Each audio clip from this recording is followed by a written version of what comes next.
இயேசுவில் எனது அன்பிற்குரியவர்களே, உங்களுக்கு என்னுடைய இதயம் கனிந்த வாழ்த்துக்கள். வணக்கம்.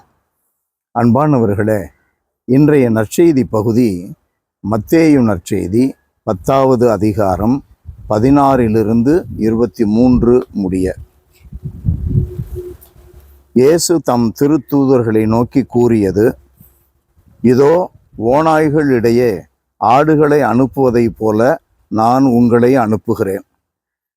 எனவே பாம்புகளைப் போல முன்மதிவுடையவர்களாயும் புறாக்களைப் போல கபடு அற்றவர்களாகவும் இருங்கள். எச்சரிக்கையாக இருங்கள். ஏனெனில் மனிதர்கள் உங்களை யூத சங்கங்களிடம் ஒப்புவிப்பார்கள். தங்கள் தொழுகை கூடங்களில் உங்களை சாட்டையார் அடிப்பார்கள். என் பொருட்டு ஆளுநர்களிடமும் அரசர்களிடமும் உங்களை இழுத்துச் செல்வார்கள். இவ்வாறு யூதர்கள் முன்னும் பிற இனத்தவர் முன்னும் சான்று பகர்வீர்கள். இப்படி அவர்கள் உங்களை ஒப்புவிக்கும் பொழுது என்ன பேசுவது, எப்படி பேசுவது என நீங்கள் கவலைப்பட வேண்டாம். நீங்கள் என்ன பேச வேண்டும் என்பது அந்நேரத்தில் உங்களுக்கு அருளப்படும். இயேசுவில் அன்பிற்குரியவர்களே, ஆண்டவருடைய ஊழியர்களாக ஆயர்கள், குருக்கள் என்று ஆண்டவருடைய ஊழியர்களாக கன்னியர்கள், துறவிகள், தேர்ந்தெடுக்கப்படுகிறவர்கள் எல்லாருக்கும் உண்மையை போதிக்க, நீதியை மக்களுக்கு கற்றுக் கொடுக்க, நீதி செலுத்தி அன்பு செய்து வாழ எப்போதும் கஷ்டங்கள் இருக்கும்.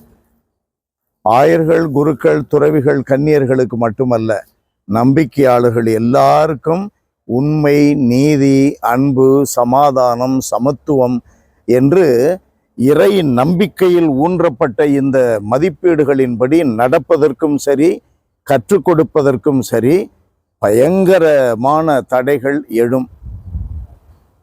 யாரிடமிருந்து எழும்? சொந்த மக்களிடமிருந்தே எழும். பிற இன மக்களிடமிருந்து எழும். சமுதாய தலைவர்களிடமிருந்து எழும். ஆட்சியாளர்களிடமிருந்து எழும். அன்பிற்குரியவர்களே, இறை நம்பிக்கையில் ஊன்றப்பட்ட இந்த மதிப்பீடுகள் வழியாக நாம் இறை அரசை போதிக்கிறோம். இறை அரசிற்குள்ளே நுழைவதற்காக அதை வாழ்ந்து காட்டுகிறோம். இதற்கு ஏன் தடைகள்? இந்த உலக நியதிகளின்படி, உலக இயல்புகளின்படி, உலக மதிப்பீடுகளின்படி நடப்பவர்களுக்கு இது நெருஞ்சி முள்ளாக இருக்கும். இது தடையாக இருக்கும். ஆகையினால் நம்மை களைய விரும்புவார்கள். நம்முடைய ஊழியங்களை களைய விரும்புவார்கள்.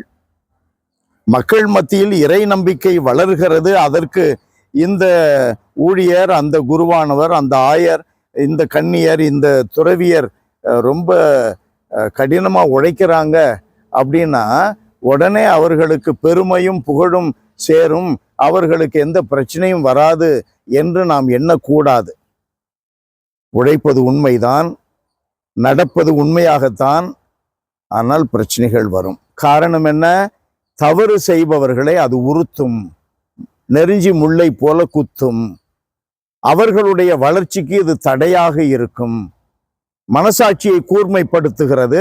அதை அவர்கள் விரும்பவில்லை.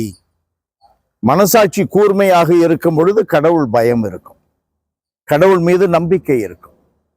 மனசாட்சி மழுங்கி போகும் பொழுது அவரவர்களுடைய ஆதாயங்கள் தான் முதன்மையாக இருக்கும்.